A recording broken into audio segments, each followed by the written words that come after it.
Today's event is Accelerating Business Growth, and in essence, it's a mini masterclass of key business insights to help you grow your company. We have three collective, a collaboration of three successful business owners and entrepreneurs, and they're going to spend their time with us today to see how you can better align your vision in the areas of branding, marketing, technology, sales, and networking. We're lucky to have them. I'm super excited to spend time with them today. I'm going to first introduce Kelly, otherwise known as KJB, on my far left over here. She's the CEO of How Companies. She's not just your average speaker, coach, and consultant, but she's also built 2 7-figure businesses and has mastered the art of turning passion into profit, which of course enables her to not only grow her companies, her client companies, but also organizations globally. So Kelly, why don't you introduce the rest of the collective here? That sounds great. Thanks, everybody. We are so glad that you're here, and I had dessert before lunch because that's exactly what you should do, right, ladies? Okay, I want to introduce the rest of this team, and we wouldn't be three collective without one another. So I want to introduce you to my pal, Kelly Lucente, affectionately known as K-Lu, because it's very confusing when there's two Kellys, and truly, one Kelly is enough, but we had to go for two. So Kelly Lucente has branded companies and worked with branding from Fortune 500 companies all the way down to the wantrepreneur and the entrepreneur. She worked with Remax and Rollerblade back in the day, and when it comes to brand, her aesthetic is absolutely untouched. It's just amazing. She's the one who put 3 Collective, the name, the branding, all of it together. So yeah, when you look at this, and yes, we do our own security. So that's really cool. I get to work also with Lisa Zufall. Lisa Zufall has worked with brands like Under Armour, Walmart, Jimmy John's, Bridgewater Bank. She is the genius behind really cool tech. If your tech isn't working and your AI isn't working, well, then you're just kind of sunk. And so it's amazing to be on the stage with these ladies, and it's just my honor to work with them every single day. They lift me up, and when one of us is off track, believe you me, the other 2 come right in and get you back on the tracks. All right, thank you for doing that, and thank you for being here, all 3 of you. All right, so a couple of things. I set it up with a couple of questions for the panel as a whole, then I got a couple of questions for each of the panelists, then we're going to do a lightning round, and then hope to have some time and manage our event today to give you a couple of minutes to ask some questions. So if you have a question, please write it down, hold it to the end, and we'll try to get to a couple of those.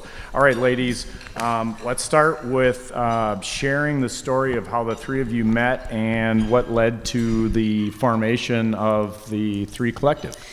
Well, I think that's my question. I'm the sales and networking piece. I love sales, I thrive on it, and I love networking, and so I know some of you don't. But we met about somewhere between 12 to 15 years ago at a networking event, and the neat thing is that we just kept bumping into each other, and we've passed work to each other, whether it's brand or tech, websites, if they needed some sales help. We've just continued to pass business back and forth. And it was round about Christmas time last year. We went to Kelly's house. She's the one who's always on par and on brand. So we were at her house, the museum, and sitting by the Christmas tree talking about we really ought to do something together. And without letting any grass grow under our feet, so to speak, we got started and decided to do a mastermind. We'll talk more about that, but we sold it out and sold out 4 more and then decided to do an event. And we'll talk a little bit more about the speed at which we work. But that's how we got together. A lot of people talk about collaborating and doing something, and we actually just decided to do it and to make it happen. And that has been really the basis of all of our success for the last 25 plus years, I suppose. Okay, great, thank you. How about the name 3 Collective? What does it mean to each of the 3 of you? Well, I think I'm going to take that one for us since I was the one who did it. But so 3 Collective, obviously it's been really fun because people don't know if it's thry or 3. It is 3 because there are 3 of us. Collective is a byproduct of our gathering at Christmas time when my pals said, let's do something together. It's very lonely doing things alone. And I said, the only way that I'm in is if we do a give component. We need to pay it forward. We're all in our 3rd act of our careers, and we wanted to make sure that we help the next generation.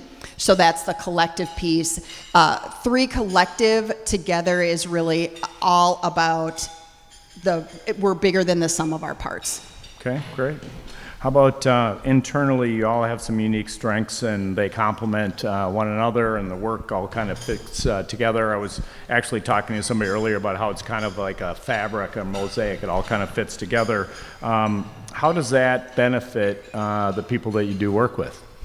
I get to take that one, Rick. The easiest way to explain this is if you think of a race car, right? You need somebody to design it, make it sleek, make it aerodynamic, fit into that mold, right? And then you need somebody to build it, make sure that it runs smoothly, passes all the checks. And then you need somebody to drive it and get it to the finish line. That's basically how we came together, and we're like, this is kind of a no-brainer. We're 3 legs of a stool. Why aren't we coming together, since our clients, the clients that come in, need all 3 pieces of the stool. Okay, great. And then externally, a lot going on, a lot of change. The pace of change is unbelievably high. How do you stay innovative and kind of ahead of the curve on what's going on in the outside world? I think that one's an easy one. It's all sales. You can have all of the tech that you want. You can have all of the brand that you want. But right now, what we see as a collective is people are afraid to pick up the phone. And this might poke some of the AI and the tech people in the eyeball, but this is what reality is that customers are dying to feel you, touch you, understand you. You're here today because you want to be live in a room, right? And so when we put together our event, that from concept to end result, it was 45 days. We put 200 people in a room, had it fully sponsored, had a give component. The 3 of us gave our the brilliance that we had popped out of our head, both together and individually, but it revolves around sales. It was me picking up the phone and making the phone calls because people want to buy you. And so sales, if you think sales are out, that is wrong. Sales is in. And if you have none, broke is no joke. All right, thank you. Kaylu, jumping down to you, a couple questions for you. You've been known to emphasize the importance of differentiation. What does that mean to you? Can you explain it for our audience? And how can that be used to transform a brand, whether it be a personal brand or a business brand?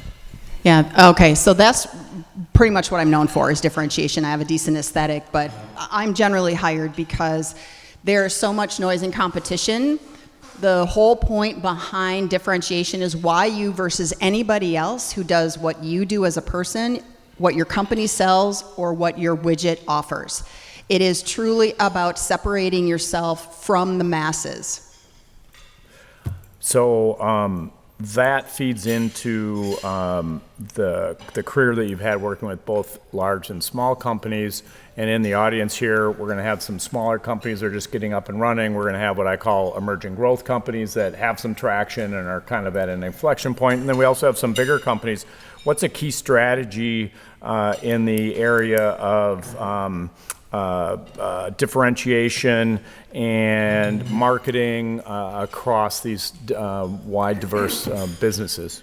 So there's differentiation, and then there's authentic differentiation. So let me give you an example of what that means. Let's say you own a coffee shop. Differentiation in that case might be that you offer a vast variety of coffee flavors or different coffee options, more so than anybody else in the market. That would differentiate you. But authentic differentiation takes a little spin on it. What we're going to try and do is turn up the volume, and that would be my advice to anybody if they are trying to do things different, because If anyone knows who Sally Hogshead is, she says different is better than better. The old way is to be the best in any particular industry or in the market. Now people crave something different, which is, I think, why we are on this stage today. But that authentic component, using the coffee example, would be that the coffee owner is third generation. They source beans from a region where they have relationships with the growers. Can you feel the difference? Yep. All right, cool. Why don't we hop over to Lisa? You've been known for your innovative approach on website development. What's a recent trend in digital marketing or web development that you think some of the businesses here should pay attention to? Has anybody heard of AI? Has anybody heard of ChatGPT? It took the world by storm, the public, at least 2 years ago. We've got a fella in here who's coming out to speak to you guys about AI specifically, right? It's amazing. And it is changing the way that small businesses, medium-sized businesses, and even corporations function. If you are not at least dabbling in it, I would encourage you to do that. And now with the ability to attach AI to your website, it's a game changer for even the small mom and pop shops.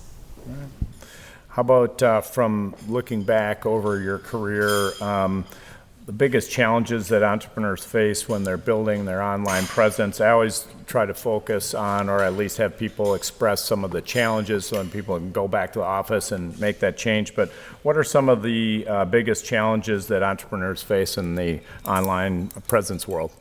My 2 cents on this isn't going to be what you think. All the clients that I've worked with, the biggest struggle that they have, anybody can put up a website. You can go out to any AI builder and put up a website today in less than 20 seconds. The problem that you are going to run into is your messaging in your brand. And so I believe that is the biggest problem that they have. And Lucente would probably agree with me, wouldn't you? Yes, I would, Lisa.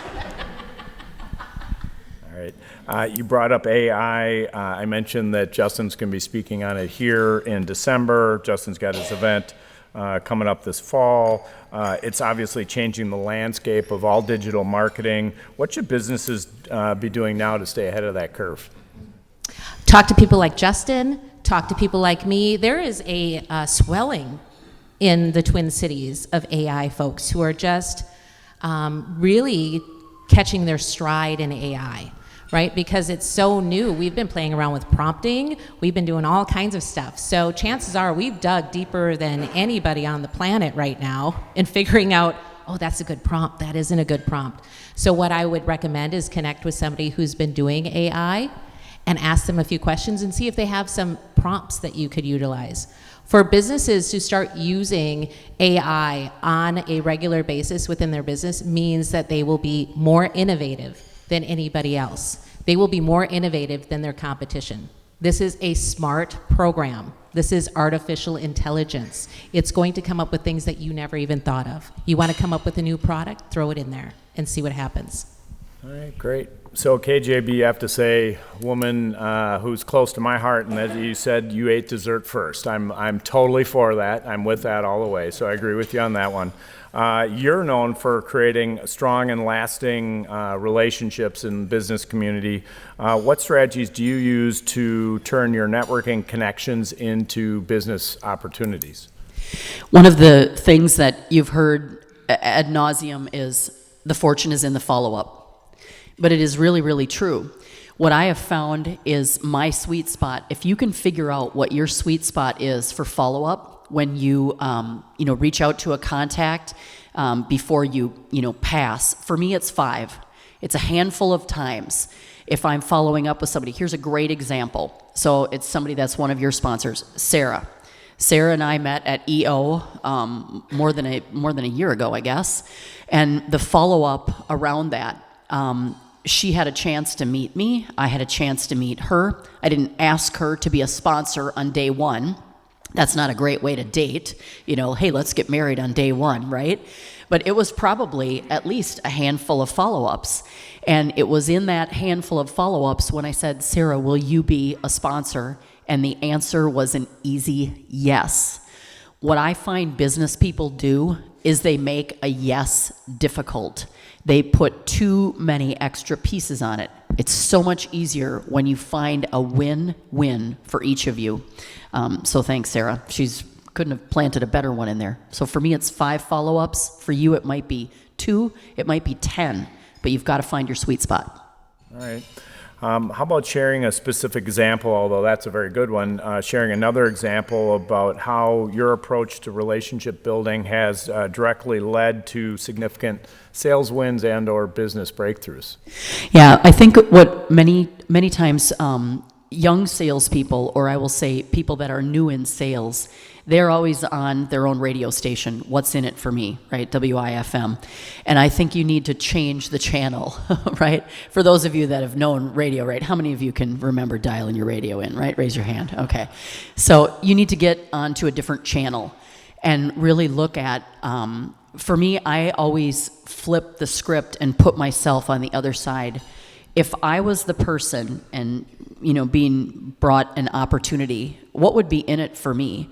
And if you actually will flip the script, it's so simple, but people are looking for these high-tech, multi-prong, very diverse ways of selling. At the end of the day, if people know you, they like you, and they trust you, they will want to do business with you. And the last thing that I will tell you is this, when we come into the room, people say that we change the energy. For those of you that don't know, we are all in our 50s, and nobody just approached 50 like lately. So here's the scoop, you can change the energy. Your attitude will define your altitude, and I find that it's 100% true when it comes to sales, and that's how salespeople stay relevant, and that's how relationships improve, and that's how you'll grow your business. All right, so as people look at the last couple of months of 24, we still can, hit our year budgets, and as we start aiming towards 25, what advice would you give business leaders here looking to kind of revitalize their sales strategies and maybe to build a stronger network as we're again trying to finish the year strong and launch into 25 in a good place? 2 things. You need to grow your network and you need to nurture your network. And it costs more to get a new customer than it does to keep the customer that you already have, and you need to really keep working on those customers that you already have. When we put together the 3 live event, we really focused on relationships that we already had, and that's how we filled the room. That's how we got sponsors. That's how these ladies put together the things that they needed to. But it was the relationships that were in the room. Those were the new. And now that we are nurturing those new relationships, we are finding other opportunities that are coming our way. So as you close out the year, the best piece of advice is I would go back and profusely thank everyone that has flipped a dollar your way, because we can never say thank you enough. And I would ask them, who should I meet? Who do you believe I would be a good connection with? And then don't forget to pay it back that way. You cannot always just ask, you've got to give. And that's why the 3 Collective works so well, because we have such a big give component. The book made me think of the book Go Givers and Go Givers Sell More. Great book. All right, I wrote down a couple of other questions I was going to ask you about working together. So I've been in a couple of other partnerships. They're not easy to manage. How did you overcome any particular issues you may have had on the front end? And then how has that allowed you to build the successful partnership that you have today? Okay, so we could not be more different. I'm very particular. Lisa is super funny, and Kelly's personality enters the room before she does. Where we're also very different is how we work, how we operate. What's very intriguing, though, is our differences is a strength. And we are we trust each other, we believe in each other, and even when we may not feel that our way is the right way, we lean into allowing the other to lead. When one of us is in a bad mood, usually me, the other two support that. They allow me to get out what I need to, and we push through it. One of the things that we will be faced with as we grow, because we just started 3 Collective and we did not anticipate that it would have this kind of lift and traction. We're a little surprised ourselves. So thank you for having us. Is that we operate and own our own businesses. It is a full-time thing. This is our give. This is our how do we pay it forward and help the next generation. So we don't necessarily have a complete answer to that because we are a work in progress ourselves, but we are committed to doing what we set out to do with 3. And so far, that's been everything that we have done has been a sold out sort of a thing, much to our surprise. I always knew that it would be, right? Sales, we got the numbers.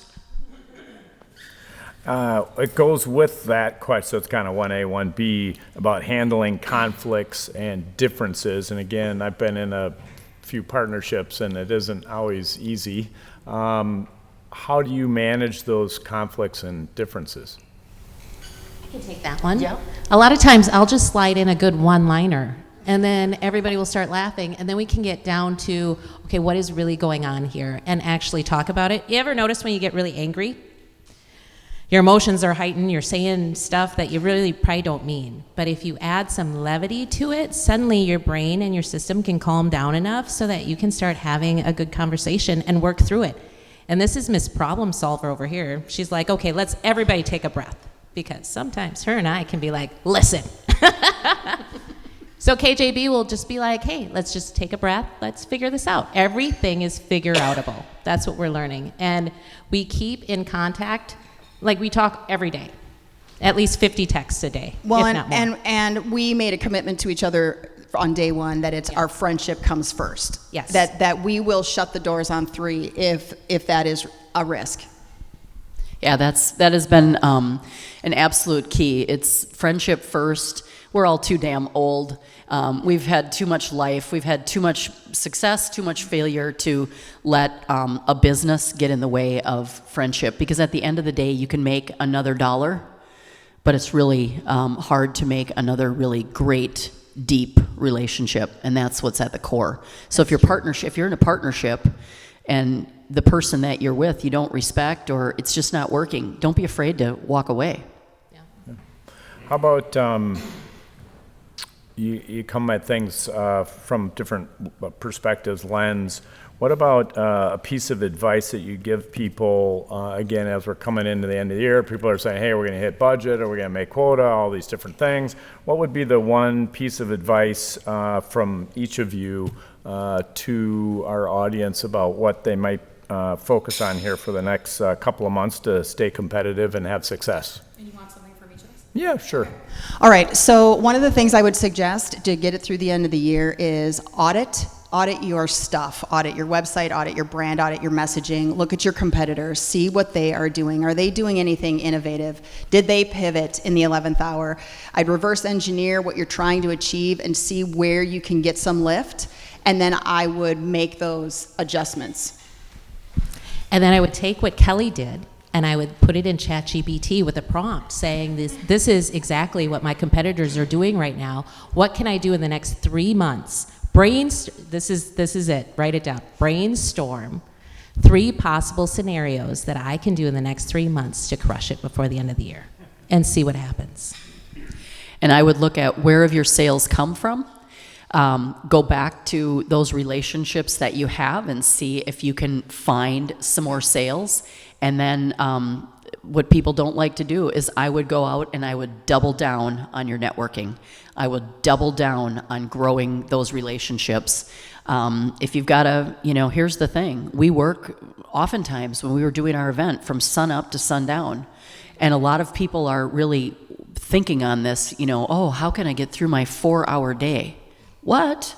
Come on now. If you're lacking in sales and you want to crush it, it's going to take some, little sweat equity. So don't be afraid to roll up your sleeves and get your hands dirty and get out there, but double down on your networking. Okay. All right. Questions from the audience. I'm jumping around a little bit. I'm writing myself notes, so I'm moving things around. I saw yours first. Thank you very much. Appreciate all your insights. It's been a while. Love to see you guys share what you see in AI in terms of the issue. You've got all these different platforms. Which do you use in your practice and or your collaboration? And then talk about a little about some security issues. If you put in the name of one of your clients into the free version, where does that go? In the paid version, we know it stays in the sandbox that we believe at this point. And it doesn't go out into the public domain, only the algorithms. But you may have your own take on it. Do you want me to start? Yeah. I'll start. So only put in ChatGPT what you want to share with the public. That means all your financial data should not go in ChatGPT, because that's like sending it through an unsecured email. So for that, I would say use ChatGPT to help you with your content, do some digging, some competitive analysis, all this good stuff. But keep the personal identifiable information off of there. If you want to, the new chatbots, or you can create your own customized bot. And what it can do is it can look at websites, so you can have it go out to a website and give you a summary of it. I use ChatGPT mostly. I have used Claude. I do have a subscription to Claude. I have a subscription to you.com. I have, I think I have Copilot now. I mean, I have a few of them, and the reason why I have a few of them is I've been playing around with so many of them to see which one I like best, which one would I recommend to my clients. I have clients of all sizes, so somebody who is just starting out, ChatGPT could just be fine. For a larger organization that has Microsoft, Copilot is what they're using, right? Because it's part of the suite. Does that help? Paid version, you believe that the paid version lists noun, pronouns, information? No, I don't believe that any paid version, as low as that is, you are safe from any kind of sharing, data sharing. The reason why they want it's Facebook. Would you put that information on Facebook? No. But you believe the paid version is safe, I guess I'm trying to... No. I would never put any financial information into any personal identifiable information into ChatGPT. That's my 2 cents. I'm not a security person. I don't own a security firm. Maybe Justin knows, but I wouldn't do it. Would Justin do it? Well, I would read the fine print. And Good answer. the enterprise license, if you pay for the enterprise level, they claim that they will not use your data to train their models, that it is secure and encrypted, and that you can delete it at any time. Right. But I'm just going to mention this. Zoom has a paid enterprise feature, right? And they just recently changed their terms. They are using every Zoom meeting that you have now to train their AI. And you cannot claim that it's personal or, you don't want to comply. So just be careful. There is ways to run local models too on your own hardware. Right, I saw another question, yeah, right there. It's interesting to me. It's almost an omen that you're talking about what you are today.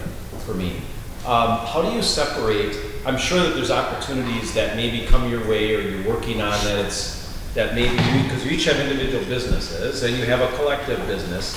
How do you separate maybe those gray opportunities that it's like, the try or three's going to work on this, not an individual company, or vice versa? We talk about it. Hold on a second. That question, if you didn't hear it on the sides or the back, was they have individual businesses, they have the collective. How do you decide where a project is going to fit and who does what? We talk about it. We figure it out because we've been in business long enough. If it makes sense for Lucente, just for Lucente to work for them, that's great. If it makes sense for them to get some coaching because they need sales before they can do anything else, KJB, right? We figure out where the client is and then we personalize it. Do they need all three? Then we talk to them about what that looks like. Did that help? That's been an interesting thing too, because we have had that coming very recently now. And we also come up with a way to collaborate and take some of the funds that come in and throw it back into the 3 kitty. And yep, we do. We have a 3 kitty that we can put some money in. I owe the 3 kitty some money, just so you know, keeping me honest.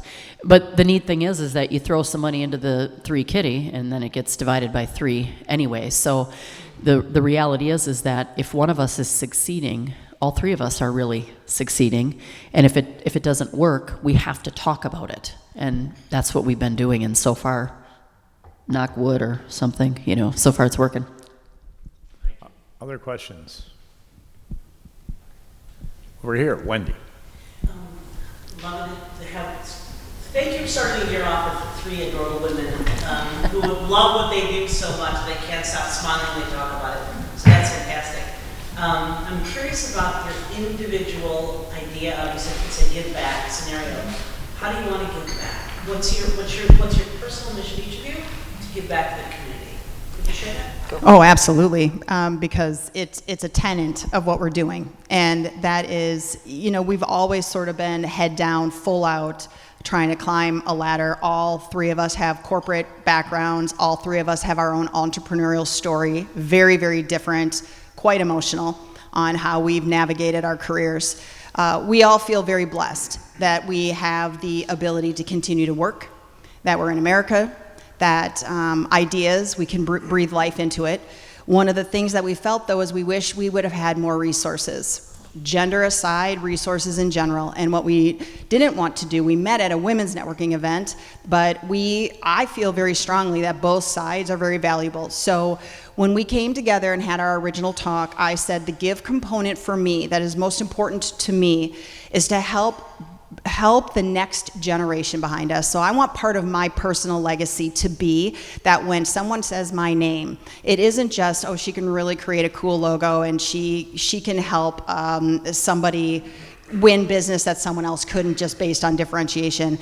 That's what I'm known for, but what I would like people to say is that she had a giving heart.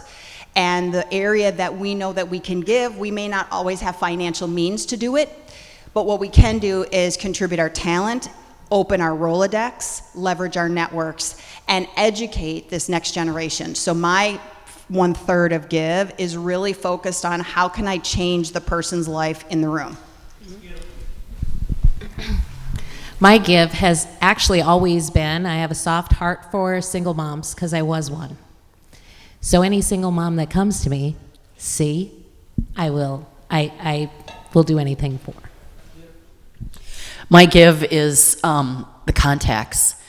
At 58 years old, I've had a lot of contacts come my way, and the credibility factor now that I've built 2 businesses and hopefully a 3rd to $1 million, and it's been just me. I want the next generation of young men, because I have one, and young women, I have one of them too, to be able to have the connections. It's a different way that this generation is connecting. They're connecting with their thumb, mostly. I want them to be able to connect with their mouth and with their eyes.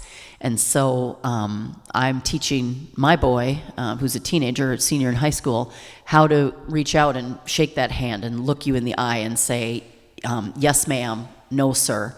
I believe that those are skill sets that we can pay forward. Why is that important? Because that'll bridge the generations. The one thing that's never gone out of style as a give, ever, is common decency and kindness. And so for me, if I can ever connect somebody or give somebody a name, if they're a good human and they call me or reach out to me, I'm going to do my damnedest to make that connection. And then when I call them, I'll have that same expectation as well. That's one thing that I think a lot of people in sales are missing. If you've been a giver, don't just give so you can receive. But if you've been a giver and you really need help, you should go out and ask those people for help. But I think it's important to bridge the generations, and just to bridge this whole gap is the human touch. And so I want to teach people how to do that. Thank you so much. You inspired everybody in the room. Thank you. Thank you. Any other question? Yep, over to Jeremy. So I would like to ask you about A/B testing and failing fast. If you have an example of where maybe you did an A/B test and you failed quick and it was a save. Okay, let me, this thing has been cutting in and out here. Let me just repeat that because maybe you didn't hear it. Still not working. Okay, so I'll talk loud. The question was A/B testing, failing fast and trying different things and then making some judgments and some learnings and going from there. Yeah, A/B testing is critical to business. I'm sure you do that, right? Yes. So A/B testing is very important because we can assume all we want of what our audience wants. But does everybody know what A/B testing is, by the way? I should probably ask that first. Okay, A/B testing is, let's say that I have a website, right? And I have got 2 home pages, exactly the same, but I will tweak one homepage, maybe the wording or the image. You won't believe what will happen. Sometimes you'll assume that this page is gonna just go viral when your audience actually wants this one. The important thing is not to overly assume what your audience wants, but allow them the choice and throw that out there and see which one is resonating most with them. Does that make sense? Did that help? Well, from 3 Collective, one thing that we had to test and pivot is when we did our live event, which was on August 1st. The goal was to put the 200 people in the room to sell it out and do a fully executed event. It sounded like, oh yeah, no problem. We'll get that done in like a heartbeat. Kelly's going to go do the brand, and Lisa's going to make the website, and KJB will just be able to sell the hell out of it, right? That's kind of what the assumption was. Well, it was like, okay, things were going along, and we had people coming in the room, but we needed to pivot because we needed to have something that was more value. So we did a program, and Kelly told me if I bring her one more ad, she was going to divorce me. But I'm like, no, you can't. You love me. It couldn't be duo or 2. That wouldn't work. So we had to pivot in some of the things that we were doing in order to fill our room, in order to have a fully executed event, and have, what was the person that came to the event, what were they going to walk away with? Well, we hoped that they would walk away with a few good points that they learned and more contacts so they could grow their sales. So we test things, and if things aren't going well, we change on a dime. We move. All right. Other questions? All right, one more, Ben. How do you structure your engagement with your clients? What do they pay? How do they pay you? As individual business owners or I as like 3 cash. Collective? Just over here, the question was, how do they structure their engagements? From And we'd love to come and work for you for $1 million. So is it how we would work as 3 Collective or individually? In our own businesses? Well, if I were going to be your client, what would you charge me? How would you structure? Okay. Well, if you hired Retool Marketing, what would happen is we would do some discovery and figure out what you really truly need. So I assess if your ask is in fact what you need. I will offer advice on what I am seeing. I will bid that oftentimes as a project rate, and then the engagement is payments, right, over the course of the scope of work.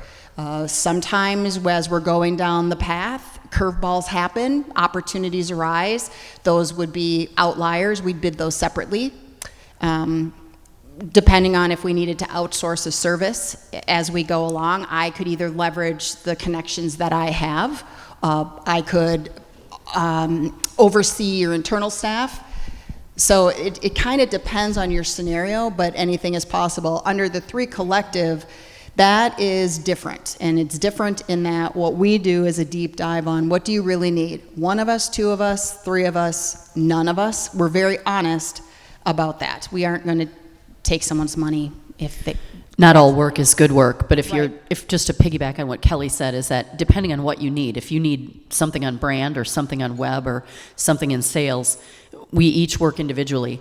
But right now, what 3 Collective, something that we're focusing on is we're out there to speak and to work with companies. We have a mastermind that we can come in and work with your company on. So if that's something that if you feel there's value in us, we could come in for a day and work with your company, and that would be on an individual basis. It would be depending on what you're going to ask us, but it does start at $1 million. No, I'm kidding.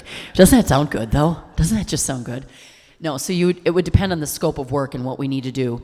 We are doing some work now, we'll finalize it, some work with the Minnesota Wild, and that came from our August 1st event. So that will be with the women of the Wild. So depending on what you have, we want to be creative. But if you're looking at what are the silos that we work in a mastermind. We'll have 3 live events that we do each year, and we speak. So we have a 30-minute, a 60-minute, a 90-minute, and we also have a full-day workshop. We'll be doing that for the Minnesota Chamber of Commerce this very next week. And then these two gals will be on my stage because I have a conference, the How Conference, where Sarah's a sponsor. They'll be speaking in their own businesses that way. So we can come in and help, but to give you a broad blanket to say, oh yeah, it's $10,000 to come for a day, it might not be. We might need to just see what it is that you want. But we want to be on more stages, hint, hint, hint. If you feel that there's value in what we have to share, we would love to do that. Shameless plug from sales. Can I just add one thing? If you want to engage with us, start with her. Get her business card, and we'll figure it out from there. All right, so shifting gears, let's do a couple lightning round questions. So kind of a quick hitting, what comes to mind right off the top of your head. What's the one thing you'd like this is for each of you. What's the one thing you'd like the audience to take with them from today's talk? Different is better than better. Collaboration will only lift you up. You need more sales. I have to say, I've never had anybody be so concise. So you're doing nobody's ever listened to the whole lightning round thing. So nice job. Nice job. I think we just proved that we really do listen to what you and your company needs. That's very true because I said, hey, lightning round, we're getting to the end. It's a sign of quick. And honest, been doing this for a lot of years. That was the best. All right. Second question, and we touched on this a little bit earlier, but circle back because I love this question. What's the most common mistake that you see business leaders make most often? Oh, I know. Well, they make decisions based on personal preference. So when they're naming or coming up with brand identity or choosing a program or a platform or anything, they typically base their decision on a personal preference. That is incorrect. You have to think about the audience in which you're targeting. What is going to resonate with them? What are they going to prefer? How do they feel? You have got to take your personal opinion out of it, and everybody does this. Everybody. The biggest mistake that I see is that a lot of small business owners hire their brother's, uncle's, cousin's son to do their marketing and their website, and they have no business doing that, and it's not helping your business. So invest in yourself, invest in your business. Maybe you just do a trade with somebody, but get somebody who actually knows what they're doing, and stop building it because you know somebody who just got out of high school and will do it for cheap. You hire your sales team through ChatGPT. You use all the filters that there are out there to filter people out. You look for this certain degree that they have that just means that the person could finish something and read a syllabus. And yes, that's a part of being in sales, but not everybody had that opportunity. And I think that there's a lot of people that are being left behind. I think we should go back to a little bit of old school, let's get on the phone, or let's do something like that.